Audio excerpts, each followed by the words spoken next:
Alright, so first I want to apologize in advance. There's going to be some sniffling in this episode because allergies are currently winning the battle for my life. But this one is going to be about, I guess I'm going to touch on the disparity between between marshals and casters in 5e. And I'm pretty sure I talked about it before. I don't know what video I talked about it before. It was months and months ago. So, so lay it out real quick first. Oh, they're planting a bunch of trees in that house. That's nice. So, one of the big disparities is, marshals are pretty good at, single target damage, consistently, quote, at-will damage that you don't have to burn resources. Whoa. Also, I'm going to get the light sound, the beep-boo, over and over again, because, the door on my van is, just pops off constantly. It thinks it's open. It's really fucking annoying. Anyway, so marshals are kind of better at resourceless single target damage, and casters are sort of better at area of effect damage that uses resources. But that's a gross oversimplification, and it really undersells what casters are capable of, both in and out of combat. Casters can use spells to just basically solve situations instantaneously a lot of the time. And that's the big issue that a lot of people have. That's why people talk about this disparity. Because, especially once you get late into, Tier 2 and into Tier 3, suddenly the marshals are just kind of standing around, especially with their lower general mental stats, so they're going to have a harder time, say, doing social interactions and stuff. But, oh my god. Stupid friggin' door, man. And as you get into Tier 3, spellcasters have more spell slots, more potent spells to just solve situations. They're in a falling trap puzzle or something, the platform they're standing on is falling into an abyss, into a pit. Certain spells can just be used to just okay, we just teleport up there. The whole party, we just go. I can't think of an exact spell, but situations like that. Spellcasters just solve situations. And it kind of leaves marshals with less to do until combat starts. And while in that particular situation, you do burn some of the caster's resources, as you get later and later into the game, higher and higher level, spellcasters have so many spell slots, it doesn't really matter. Once you get into Tier 3, spellcasters basically stop using first, second, and sometimes third level slots in combat, because there's nothing you need to use them for. You can use all your higher level slots to do stuff. And those lower level slots are basically just for Misty Stepping or casting shield, things like that. So, how do you fix some of this? And first, I do want to say that as long as the DM is competent and more than willing to homebrew some stuff, not a lot of stuff, just some stuff, this issue isn't super, this isn't a huge issue. Especially, the DM can notice, oh, the marshals are kind of falling behind now. Okay, I'll give them some cool shit. Usually in the case of, really cool weapons that have, unique effects. And a lot of the time it's spell-like effects, but maybe you can give them specific techniques that allow them to layer on extra attacks or perform extra actions, do, weird things, or say in social interactions, allow them to make specific types of like persuasion checks. Like if you're trying to persuade the king not to go to war, whereas like a sorcerer or a warlock or whoever might just try to convince the king with just like a standard persuasion check, and they might say whatever along with it. You know, like it's bad to go to war because of this and this and this.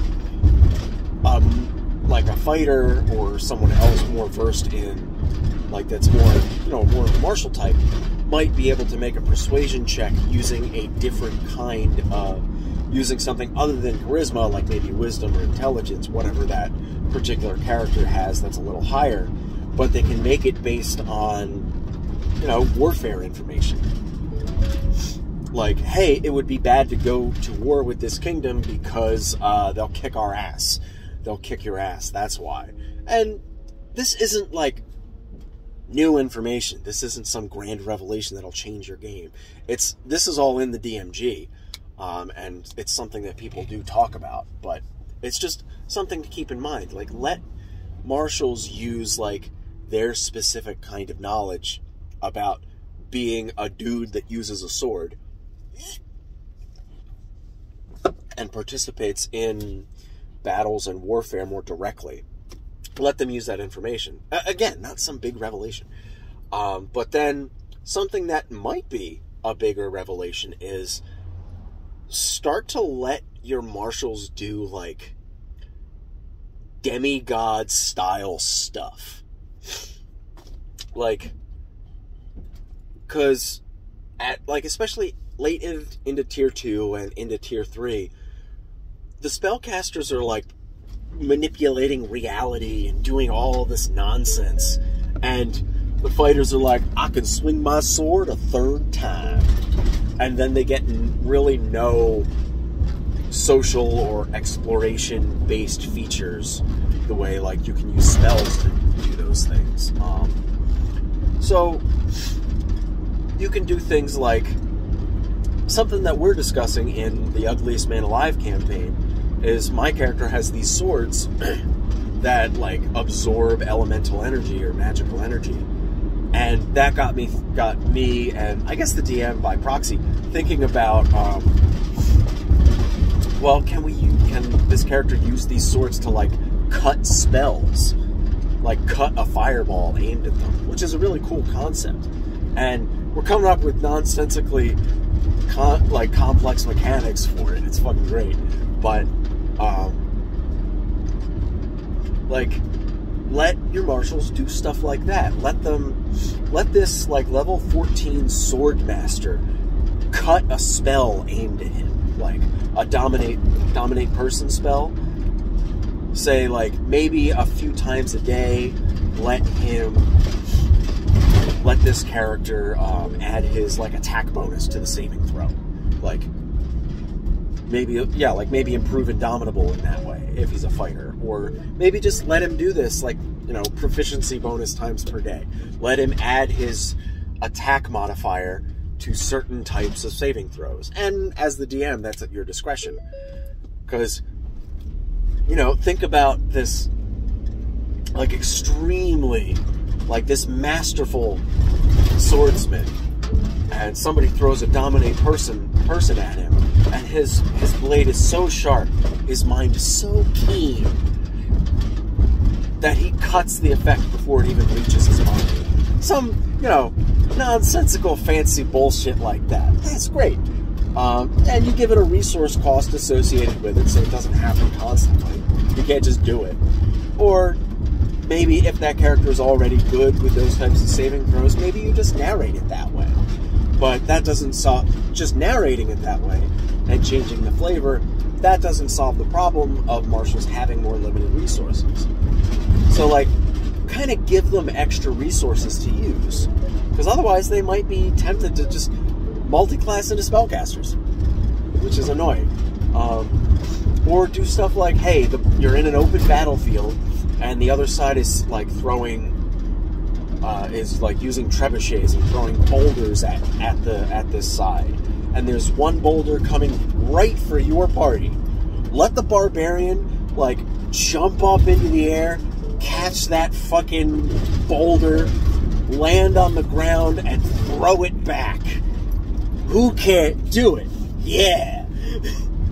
Let him catch that boulder and throw it back at the trebuchet and annihilate it. Maybe he can do that like once or twice a day, something like that. And this is like, and make it open-ended. Like, you can do a heroic feat or heroic endeavor once or twice per day. And like, it gives you like a bonus to the roll, so that like you can almost guarantee a success on certain things in certain ways. So that like this way they can still try it if they're out of this extra resource. It's just a lot harder. So that's an idea, but just like, yeah, just generally like let your marshals do Olympian Hercules level nonsense. And this could be out of combat, stuff like that, or in combat. Like like something I saw online, somebody said, like, your barbarian jumps across the battlefield and lands with such force that he like throws up a ring of earth around him and one opponent he's singled out, so that he can have a one-on-one duel with this one dude. That could be cool. Stuff like that. Or something that fits, like, say, the flavor of my Dragonborn Samurai in The Ugliest Man Alive.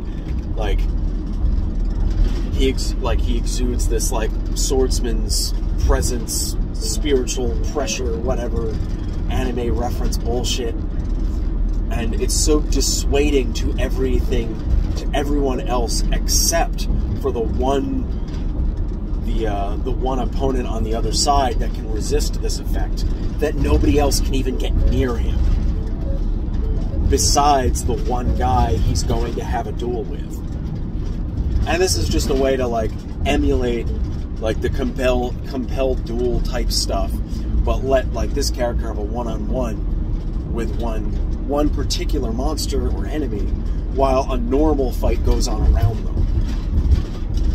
Just do stuff like this, and it's highly contextual to the individual character, but yeah, or like let the barbarian swing his great axe through like 7 dudes at once, even if he doesn't have great weapon master.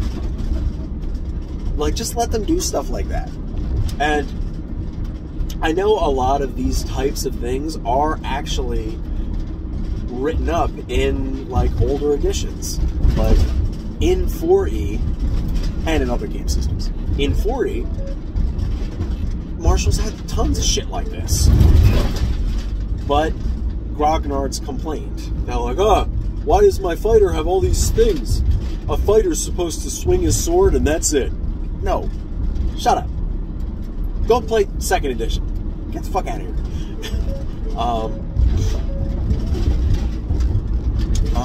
And then like 3.5 edition had like the Tome of Battle or something like that, which was very similar to this kind of idea. Like big, quote, spell-like effects for marshals.